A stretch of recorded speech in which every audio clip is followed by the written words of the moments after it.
Une des caractéristiques de la poésie française d'avant 1930 est son ouverture à l'ailleurs, à l'exotisme. L'exotisme ne s'exprime pas seulement dans la poésie de cette période. On va le trouver dans le roman, on va le trouver au théâtre, on peut le voir par exemple à l'œuvre dans certaines pièces de Paul Claudel, mais aussi d'autres. Cependant, dans la poésie, on va trouver plus particulièrement un espace d'expression pour cette rêverie des pays lointains, rêverie qui est provoquée parfois par de vrais voyages réalisés dans ces pays lointains, et d'autres fois qui sont purement une rêverie qui est basée purement sur de l'imaginaire. Pourquoi l'exotisme est-il si important à cette époque? Il faut se rappeler que jusqu'à 1920, de 1880 à 1919, l'empire colonial français est à son apogée. Vous avez là une image de cet empire colonial en 1930 et vous pouvez voir les zones en bleu qui montrent à quel point la France a une présence massive, importante, hors des frontières de l'Hexagone. Vers ces possessions françaises, vers ces colonies françaises, on envoie des voyageurs, on envoie des fonctionnaires, on envoie toutes sortes de corps de métier. À l'inverse, on accueille dans l'Hexagone des ressortissants de ces différentes contrées. Forcément, le regard sur le monde change et les perspectives de la société en général et des écrivains en particulier s'ouvrent. Parallèlement, ces années de 1880 à 1919 sont celles de l'amélioration des moyens de transport. Sans doute, cela n'a aucune mesure avec notre capacité aujourd'hui d'arriver à aller en une demi-journée ou en quelques heures de Paris à Shanghai. Il faut plusieurs jours, il faut parfois des semaines pour aller de Paris à Shanghai à l'époque. Mais c'est des semaines et non plus des mois.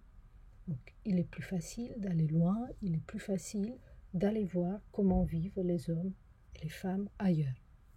Cet ailleurs est d'ailleurs magnifié. C'est le lieu d'un autre accomplissement.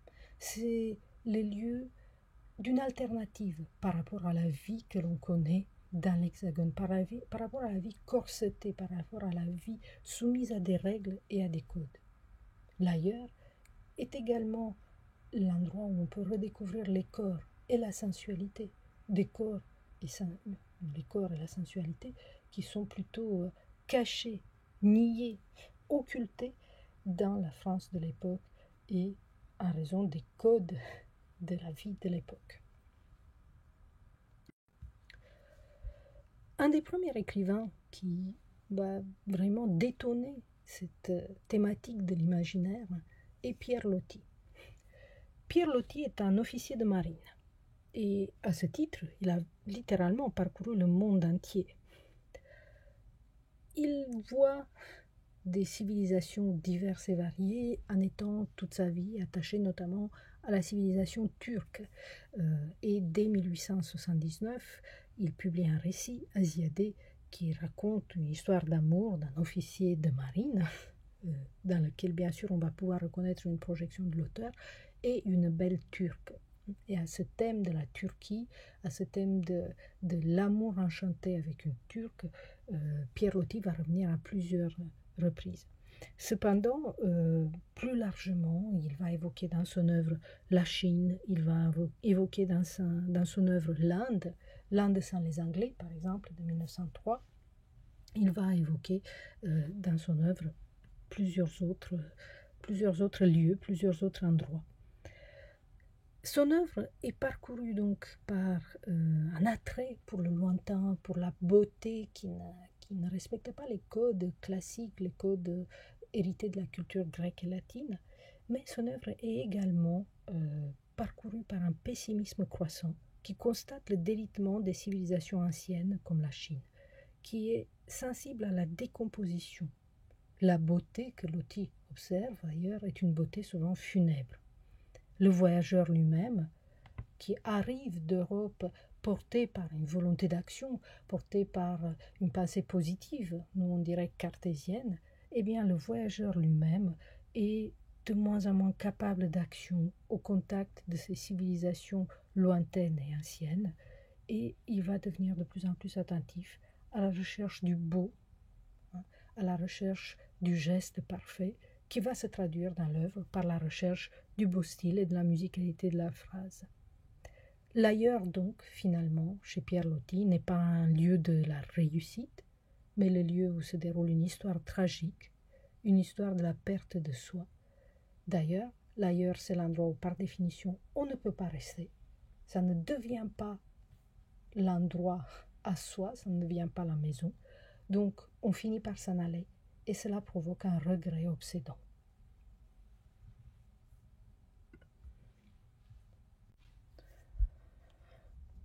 Un autre écrivain qui est connu pour son attrait pour l'exotisme est Maurice Barrès. En fait, Maurice Barrès n'est pas qu'un écrivain de l'exotisme. Il est connu également pour son traditionnalisme, pour son nationalisme, qui s'exprime dans Les Déracinés, L'Appel aux soldats et leurs figures, trois romans qui forment ensemble ce que Maurice Barrès appelle le roman de l'énergie nationale. Si j'en parle ici, après Loti, c'est parce que, tout comme Loti, il est capable d'éprouver une véritable émotion sensuelle au contact de pays lointains. Il est notamment fasciné par l'Asie, donc par l'Extrême-Orient. Je vais toutefois plutôt évoquer ici ses voyages en Espagne et en Grèce, notamment en Espagne, donc, qui ont donné lieu à Gréco, le secret de Tolède, publié en 1911, et à Un jardin sur Oronte, publié en 1922. Pour Barrès, l'Espagne est un creuset. C'est un lieu de rencontre entre la civilisation byzantine, la civilisation arabe, et donc à travers la civilisation arabe, la civilisation orientale, et bien entendu la civilisation occidentale. Et c'est ce qui rend pour Barrès l'Espagne fascinante. C'est un endroit où on peut faire à peu de frais l'expérience d'une sorte de synthèse de l'ailleurs et de l'ici, de l'extrêmement différent et de l'extrêmement proche. Il n'est pas possible de parler de la tendance à l'exotisme de la littérature française avant 1930 sans évoquer Paul Claudel.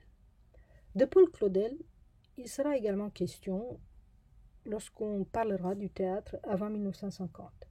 Toutefois, il s'agit ici de se concentrer sur sa poésie, qui est parcourue, qui est transformée par sa rencontre avec l'Orient. Claudel, rappelons-le, a été consul de la France en Chine. Il a passé de nombreuses années à Shanghai et il a pu avoir une connaissance intime et assez approfondie de la culture orientale, de la culture chinoise. Cette connaissance intime va laisser son empreinte dans son œuvre poétique, par exemple dans le recueil de 1900 intitulé Connaissance de l'Est, et encore plus dans 100 phrases pour un éventail, qui propose en fait des haïkus, selon la formule de ce type de poème japonais. Et vous avez à l'écran un exemple de la façon dont Claudel procède, en combinant à la fois donc une écriture en français, des mots en français, avec des idéogrammes, et on voit clairement que c'est du choc visuel de cette rencontre qu'il compte provoquer la naissance du sens, l'émotion poétique chez son lecteur. L'œuvre de Claudel ne se réduit toutefois pas à cette tendance à l'exotisme, et il est juste de reconnaître en lui l'écrivain de l'ode et du verset.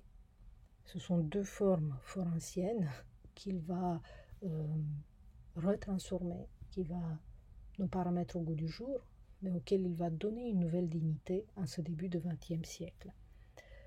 En 1910, les 5 grandes odes suivies d'un processionnal pour saluer le siècle nouveau connaissent un grand succès à la fois auprès de la critique et auprès des lecteurs.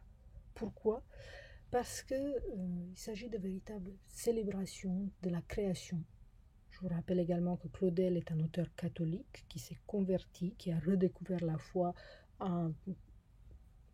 pendant sa jeunesse, et il entend faire une poésie qui est à la fois une reconnaissance et une offrande à Dieu.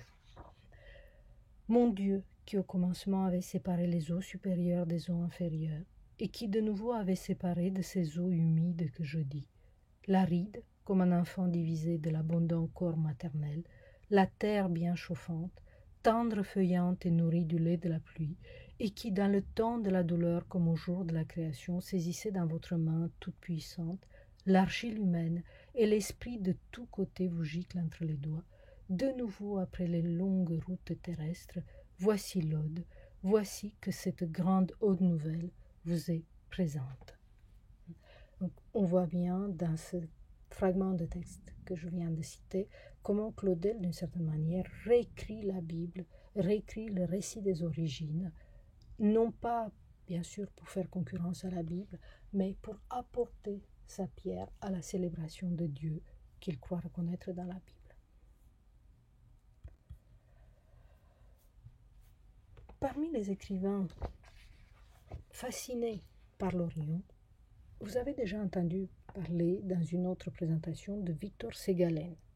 Victor Ségalen, lui aussi voyageur, lui aussi ayant eu une connaissance approfondie de différents pays grâce à sa position de médecin de la marine. Je vous ai apporté ici une image d'une stèle, d'une véritable stèle qu'il a pu voir en Chine, et un exemple d'un de ces textes, du premier texte d'Estelle, si on laisse de côté l'avant-propos, dans lequel il explique son projet. Il veut que ces stèles à lui ne soient donc point marque d'un règne, mais de cette ère unique, sans date et sans fin, au caractère indicible, que tout homme instaure en lui-même et salue, à l'aube où il devient sage et régent du trône de son cœur. À partir d'une forme, on va dire, traditionnelle chinoise, tout en manipulant la poésie des noms, j'ai sauté tout ce passage sur les Xia fondateurs, les Cheu législateurs, mais clairement là, Victor Ségalen mise sur les échos de ces sonorités, sur la puissante capacité de détonation de l'imaginaire qu'ont ces sonorités. Donc, à partir de ces éléments, on va dire, traditionnels, Victor Ségalen propose une poésie de réflexion spirituelle sur l'avancement de soi dans la connaissance de soi-même qui se fait à travers la poésie. Un autre écrivain voyageur est Valéry Larbaud. Larbaud est le riche héritier d'un pharmacien de Vichy qui peut donc ne pas travailler et qui passe sa vie à voyager avec des moyens assez confortables. Cependant, au-delà de cette oisiveté, on va reconnaître dans sa vie une quête d'absolu, une tentative de se découvrir en se reflétant et en se réfractant dans des paysages divers. C'est bien ce que l'on va entendre dans les poésies de Barnabout. Je vais revenir sur ce Barnabout dans un instant, comme dans l'extrait que je viens de mettre sur la diapositive. Quand je serai mort, quand je serai de nos chers morts, au moins me donnerez-vous votre souvenir passant qui m'avait coudoyé si souvent dans vos rues? Restera-t-il dans ces poèmes quelques images de tant de pays, de tant de regards, et de tous ces visages entrevus brusquement dans la foule mouvante? Donc vous voyez que le voyage, c'est une façon de prendre le monde avec soi et de l'amener à l'existence grâce au verbe et de lui donner une forme de permanence grâce à la littérature. Pour revenir sur Barnabout, comme je vous l'ai promis, c'est une mystification littéraire, si vous voulez. En 1913, Larbaud invente cet auteur, ce gentleman voyageur qui tiendrait un journal qui s'appellerait A.O. Barnabout. Bien entendu, c'est lui-même qu'il faut voir derrière Barnabout, comme il faut le voir derrière plusieurs autres masques, derrière plusieurs autres personnages de dandy, personnages d'aristocrates, personnages oisifs qui peuplent son œuvre, comme par exemple dans ce court roman qui est Amant, heureux amant.